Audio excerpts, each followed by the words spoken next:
창세기 11장 1절에서 9절까지의 말씀을 우리 같이 읽도록 하겠습니다. 온 땅의 언어가 하나요 말이 하나였더라. 이에 그들이 동방으로 옮겨다가 신할 평지를 만나 거기 거류하며 서로 말하되 자 벽돌을 만들어 견고히 굽자 하고 이에 벽돌로 돌을 대신하며 역청으로 진흙을 대신하고 또 말하되 자 성읍과 탑을 건설하여 그 탑 꼭대기를 하늘에 닿게 하여 우리 이름을 내고 온 지면에 흩어짐을 면하자 하였더니 여호와께서 사람들이 건설하는 그 성읍과 탑을 보려고 내려오셨더라. 여호와께서 이르시되 이 무리가 한 족속이요 언어도 하나이므로 이같이 시작하였으니 이후로는 그 하고자 하는 일을 막을 수가 없으리로다. 자 우리가 내려가서 거기서 그들의 언어를 혼잡하게 하여 그들이 서로 알아듣지 못하게 하자 하시고 여호와께서 거기서 그들을 온 지면에 흩으셨으므로 그들이 그 도시를 건설하기를 그쳤더라. 그러므로 그 이름을 바벨이라 하니 이는 여호와께서 거기서 온 땅의 언어를 혼잡하게 하셨음이니라. 여호와께서 거기서 그들을 온 지면에 흩으셨더라. 아멘. 노아 홍수 이후에 셈, 함, 야벳 세 아들을 통해서 자손들이 퍼져나가기 시작했습니다.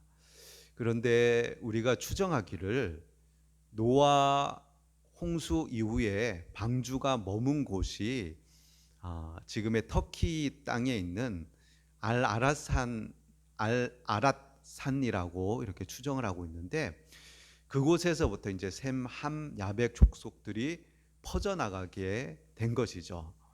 자, 그런데 그때에는 언어가 하나였고 말이 하나였습니다. 11장 1절에 온 땅의 언어가 하나요 말이 하나였더라.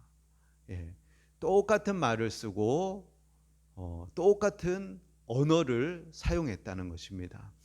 자, 전 세계인들이 하나의 언어를 사용한다면은 얼마나 연합이 잘 되겠습니까? 우리가 해외여행 가보면은 언어가 되지 않아서 어려움을 겪기도 하고 또 그 언어 때문에 문화가 달라지는 경우도 많이 볼 수 있는데 우리가 어딜 가든지 뭐 중국을 가든지 일본을 가든지 유럽을 가든지 뭐 또 아랍권에 가든지 언어가 시원하게 돼서 그들하고 의사소통을 할 수 있다면은 많은 것들을 물어보기도 하고 또 그들과 마음속에 있는 얘기들을 깊이 주고받고 하면서 굉장히 그 연합과 소통이 잘 일어날 수 있을 것입니다.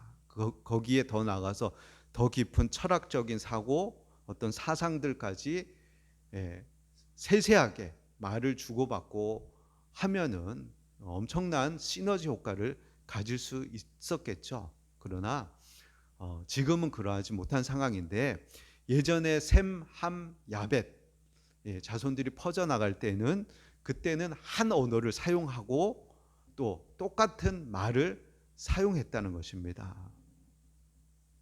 그랬으니까 얼마나 그들끼리 결속이 잘 될 수 있었겠습니까? 근데 그들이 처음 이렇게 터키 땅에서부터 오늘 성경에 보니까 그들이 동방으로 옮겨가다가 신할 평지를 만나 거기 거류하며 여기에서 나온 이제 신할이 어느 지역이냐면 지금 이라크 땅이죠. 그리고 이 이라크 땅에서 바벨론 제국이 이제 세워졌는데 라벨론 제국이 세워졌던 바벨 지역의 그 땅을 이제 신할 땅이라고 이야기합니다. 그런데 오늘 11장 앞에 보면은 10장에 보면은 셈, 함, 야벳의 그 아들들의 그 족보들이 쭉 퍼져나가면서 니무롯이라는 사람이 나오는데 10장 8절에 보면은 함의 자손 중에 하나가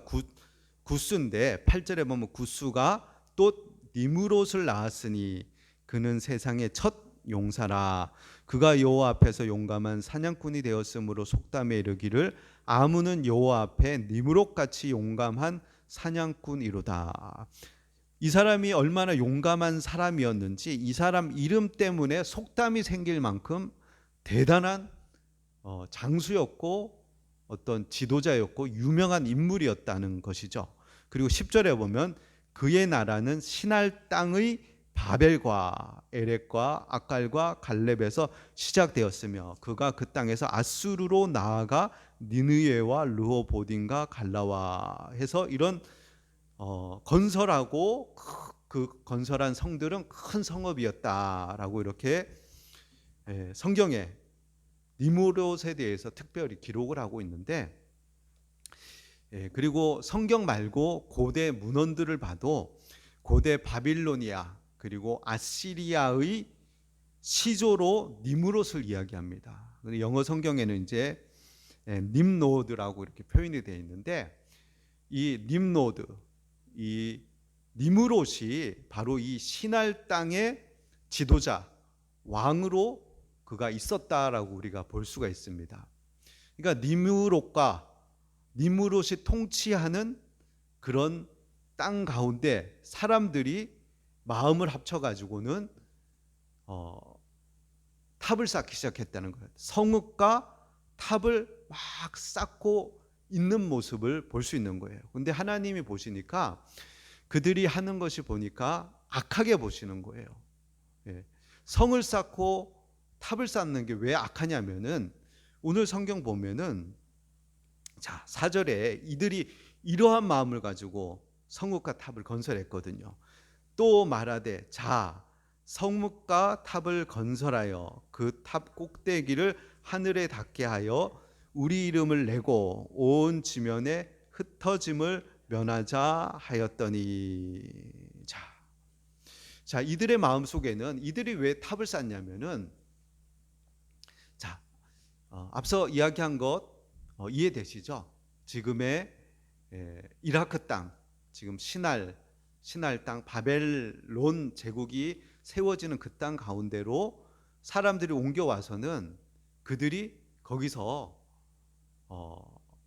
돌 대신에 구운 벽돌을 가지고, 그리고 구운 벽돌이니까 단단하면서도 탑쌓기 좋은 그런 규격으로 하고, 그 다음에 진흙을 전에는 발랐는데 진흙이 아니라 역청, 노아 시대 때 노아가 방주 지을 때 역청을 발랐거든요. 고페르 나무에다가. 이게 방수 효과가 있단 말이에요. 그러니까 물이 흘러도 새어 들어오지 않고 단단하게 견고하게 막아주는 그 역할을 하는 거예요. 그러니까 과학 기술이 이제 건축 기술이 발달을 하는 거죠. 벽돌을 만들고 역청을 칠해 가지고는 거기서 탑을 높게 쌓자. 그 쌓는 이유가 뭐냐면 꼭대기를 하늘에 닿게 하자. 그리고 우리 이름을 내서 흩어짐을 면하자. 이런 의도로 쌓았다는 거예요. 지금 노아 시대 때로부터 니므롯이 이제 함 그리고 니므롯 이렇게 퍼져나갔으니까 얼마 되지 않은 기간이죠. 그리고 이제 뭐 많은 이제 사람들도 이제 뭐 낳고 하니까 좀 퍼졌겠지만은 그들은 이제 홍수에 대해서 이야기를 들었던지 아는 사람들이기 때문에 혹이라도 하나님이 또 홍수를 내리면 우리가 살아남아야 되지 않냐. 그리고 그 시대 때 사람들은 우리의 시대와 같이 지구가 둥글다는 생각을 못했던 시대이죠. 그러니까 땅은 평평하다라고 생각하는 거예요. 땅이 평평하다. 그리고 하늘이 보이니까 하늘이 있다. 그러니까 우리가 탑을 높게 쌓으면 하늘에까지 탑을 쌓을 수 있겠다. 그래서 하나님이 홍수를 일으킨다 하더라도 우리끼리 한번 그 홍수를 면하고 살아보자. 그런 안전을 위해서 이렇게 탑을 쌓는 그 동기도 있었을 것입니다. 하나님은 분명히 말씀하셨죠. 언약을 주셨죠. 사람에게뿐만 아니라 동물에게, 모든 생육 있는 동물에게도 무지개 언약을 통해서 내가 다시는 물로 심판하지 않겠다. 하나님이 약속하셨는데도 그 약속을 믿지를 못하는 거예요. 그리고 그들이 심판을 받지 않기 위해서는 죄악을 버리고 하나님과 연합하고 하나님을 섬기는 그 본질적인 걸로 돌아가야 되는데, 그렇지 않고 혹이라도 또 심판이 벌어지면은 그것을 피할 수 있는 탑 꼭대기까지 올라가 보자라는 하나님 없는 안전을 구하는 거예요. 그러나 그들의 판단은 틀린 거죠. 그리고 또 그들이 탑을 높이 쌓고 우리 이름을 내자. 예. 그래서 하나님께 종속된 삶이 아니라, 하나님과 연결된 삶이 아니라 하나님의 이름이 아닌 우리의 이름을 한번 내보자 하면서 탑을 쌓는 거죠. 오늘날도 이제 사람들이 뭐 랜드마크로 불리는 그런 큰 건물들을 짓고, 그다음에 오벨리스크, 전에 오벨리스크, 또 건축물 탑 높이 쌓는 그 이유 중에 하나가, 그것을 쌓고는 이제 사람들이 쳐다보는 거죠. 와, 저게 뭐냐 했을 때 자기의 이름을 낸다든지 나라의 이름을 낸다든지 어떤 이 상징물을 통해서 자기를 드러내고자 하는 그런 마음이 없지 않아 있겠죠. 물론 여러 가지 상업적인 이유도 있고 여러 가지 이유가 있겠지만은, 옛날에 왕들이 그렇게 오벨리스크라든지 높은 탑들을 쌓고 비석들을 쌓은 것은 자기의 이름을 내기 위한 그런 의도로 그렇게 만들었기 때문에, 그래서 사람들이 하나님과 상관없이 우리의 이름을 한번 내보자 이렇게 얘기하는 거예요. 그리고는 그들이 악한 연합을 하는 거예요. 온 지면에 흩어짐을 면하자. 그것을 기점으로 해서 성읍과 탑을 중심으로 해서 우리가 흩어지지 말자. 우리끼리 똘똘 뭉치자. 근데 하나님은 무엇이라고 명령하셨어요?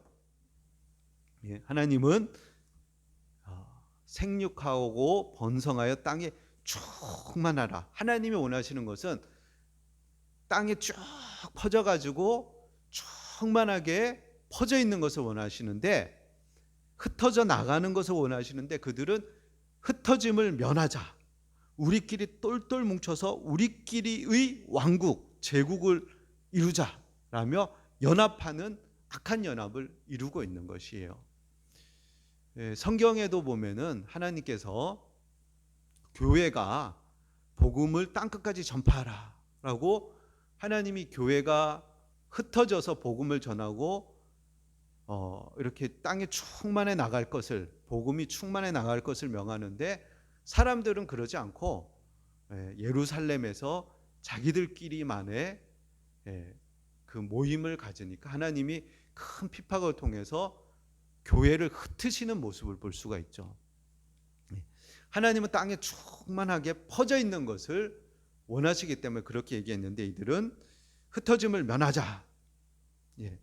이제 그렇게 악한 생각을 가지고 모여 있는 사람들을 우리는 조직폭력배라 그러죠. 나쁜 생각을 가지고 자기들끼리 으쌰으쌰 하는 것들을 우리는 반군이라 그러거든요. 한 명의 생각이 아니라 그 생각을 가지고 여러 명이서 연합해서 조직적으로 움직이는 그 쿠데타, 반란을 인간들이 일으키고 있는 것이에요. 근데 하나님이 그것을 보니까 평가가 이런 거죠. 예레미야 2장 13절 보면, 내 백성이 두 가지 악을 행하였나니 곧 그들이 생수에 근원된 나를 버린 것과 스스로 웅덩이를 판 것인데 그것은 그 물을 가두지 못할 터진 웅덩이들이니라.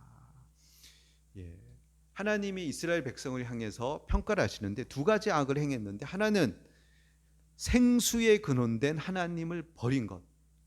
이 시대 때 사람도 마찬가지거든요. 우리가 살 수 있는 것은 하나님이 우리에게 햇볕 주시고 비를 주시고 우리에게 생명을 주시니까 우리가 사는 거거든요. 근데 하나님을 버리는 거예요. 그리고 스스로 웅덩이를 파는 거예요. 스스로 탑을 쌓고 스스로 이름을 내고 스스로 우리가 흩어짐을 면하고 우리끼리 으쌰으쌰 한번 잘 살아보자, 이런 생각들을 하는 거죠. 그러니까 하나님 보시기에 악한 것이에요. 우리가 죄를 생각할 때 그 죄의 시발점인 선악을 알게 하는 나무를 먹는 그 장면을 생각해 봐야 돼요. 하나님이 선악을 알게 하는 나무의 열매를 왜 주셨어요? 예, 그렇죠. 예. 그래서 아담과 하와가 모든 걸 다 할 수 있었어요. 모든 아름답고 맛있는 열매들 다 따먹고 생명나무의 열매도 따먹고 모든 것을 다 할 수 있는데 단 한 가지 할 수 없는 것, 바로 선악을 알게 하는 나무의 열매만은 먹을 수 없었어요. 모든 걸 다 할 수 있다가 동산 중앙에 딱 왔을 때 그 선악을 알게 하는 나무의 열매만 딱 바라보면은 자기가 할 수 없는 일이 있다는 것을 보게 되는 거예요. 자신의 한계를 딱 보게 되는 거예요. 자신이 넘지 말아야 될 선을 딱 발견하는 거예요. 내가 피조물이고 나는 하나님께로부터 지음받은 존재여서 하나님으로부터 주시는 것들, 또 하나님과 관계돼서만 살 수 있는 존재라는 것을 자각하고 인식하고 자기의 한계를 넘지 말아야 되는 거예요. 겸손히 피조물로서 조물주 앞에서 나의 한계들을 인정하고 하나님이 하지 말라는 것을 하지 말고 하나님이 정하신 그 바운다리, 그 경계 안에서 살아야 된다는 것을 받아들이고 순복하고 순종해야 되는데, 이것을 받아들이지 못하고 이것을 뛰쳐나가고 이것을 허물려고 하면 그게 죄가 되는 거죠. 그게 바로 선악을 알게 하는 나무의 열매를 먹는 거예요. 그걸 깨트리는 그 일이 바로 선악을 알게 하는 나무의 열매를 먹는 거죠. 마찬가지로 하나님 없는 삶, 이들이 지금 꿈꾸는 삶이 뭐냐면 바벨탑을 쌓았던 리므롯과 그의 사람들, 그 사람은 하나님 없이 우리끼리 탑을 높이 쌓고 하나님이 심판하더라도 우리가 그 위에 가서 우리의 안전을 지키고 우리의 이름을 내고 우리가 흩어지지 말고 우리끼리 으쌰 하나님 없이도 우리 한번 잘 살아보자 라고 생각했던 것이 그들의 잘못인 거죠.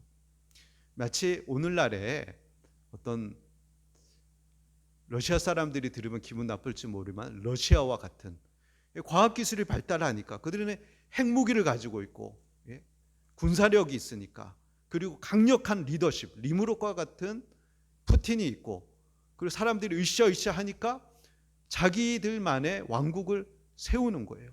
북한과 같은 거예요. 북한 핵무기를 만들고 김정은의 어떤 강력한 리더십 아래 물론 그 일반 사람들은 고통을 당하고 있지만 그렇게 사람들이 모여가지고 자기들만의 이제 왕국을 세우려는 거죠.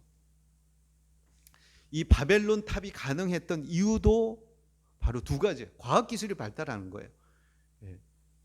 벽돌 굽고 역청으로 진흙을 대신하고, 그러니까 쌓는 거죠, 탑을. 자, 어서 오세요. 일이 있으셔서 앉으셔서. 자, 사람들이 악한 생각을 가지고 바벨탑을 쌓아서 자기 이름을 내고 흩어짐을 면하고 스스로 안전을 추구하려는 그들의 모습을 하나님 보시고는 이대로 둬서는 안 되겠다 생각하셔서 하나님이 내려오시는 거예요. 오셔서는 무슨 일을 하시죠? 그들의 언어를 흩어버리시는 거예요. 언어를 혼잡해. 바벨이라는 단어가 뭐냐면 혼잡하게 하신다, 흩으신다는 거예요. 그래서 그들의 언어를 흩어버리시는 거예요. 자, 이것이 하나님이 주신 축복이에요. 왜냐하면 인간들은 자꾸만 모여가지고 악을 행하는 거예요. 근데 하나님은 이 인간들을 구원해야 되거든요. 인간들이 구원하기까지 이 악을 제어할 수 있는 어떠한 일을 해야 되는데, 그 일이 뭐냐면 바로 언어를 흩으심으로 국지적으로 악들이 넘어가지 못하게끔 한계를 정하시는 거예요. 자, 그리고는 하나님의 구원 계획이 바뀌시는 거예요. 예. 이 사건을 통해서 하나님이 계획을 바꾸셨는지, 아니 그 전에 이제 바꾸셨는지 하여간 하나님께서는 이제는 노아 그리고 전 인류를 그냥 구원하시려는 어떤 그런 계획에서 족속으로 모든 언어를 나누심으로 나라들이 생겨나고 족속들이 생겨나게끔 하신 다음에 한 족속을 택하셔서, 그것이 이제 바로 뒷장에 나오는 아브라함이죠.